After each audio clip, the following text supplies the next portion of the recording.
একজন ঠিকই বলেছিল যে 40-এর পর ম্যাটার করে না যে তুমি কতটা লেখাপড়া জানো আর কতটা শিক্ষিত। ঠেলায় চা মোমো ফুচকা বিক্রি করা দাদাটাও দেখবে তোমার থেকে বেশি টাকা কামায়। আফসোস হয় কিনা যে এত লেখাপড়া এত শিক্ষিত হয়ে কি লাভ হলো? আর 50-এর পর কেউ কতই সুন্দর হোক না কেন যায় আসে না, রিঙ্কেলস পড়বেই, স্কিন ঝুলে যাবেই। সব থেকে সুন্দর দেখতে মানুষটাও বাজে দেখতে হবে একদিন।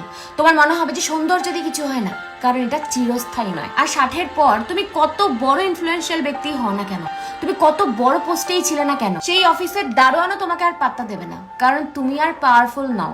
তাই 60-এর পরে পাওয়ার, বড় ছোট পোস্ট এইসব আর ম্যাটার করে না। আর 70-এর পর বিশাল বড় বাংলো বাড়ি এইসবের আর কোনো ভ্যালু থাকে না, কারণ হাঁটুর ব্যথা এত বেশি থাকে যে এক জায়গা থেকে অন্য জায়গায় যেতে ভীষণ সমস্যা হয়। আর 80 ক্রস করে গেলে অ্যাকাউন্টে কত টাকা আছে সেটাও ম্যাটার করে না, কারণ যতই কোটি কোটি টাকা থাকুক না কেন খেতে হবে তোমাকে ওই 20 টাকা দামের ট্যাবলেট। তাই আমরা যে এত টাকা ফেম কামানোর জন্য উঠে পড়ে লেগে আছি, একদিন দেখবে এই সবের কোনো ভ্যালু নেই আর। তাই আমরা যারা ভাবি যে এখন কষ্ট করে নি পরে এনজয় করব, ওই পরেটা আর আসে না।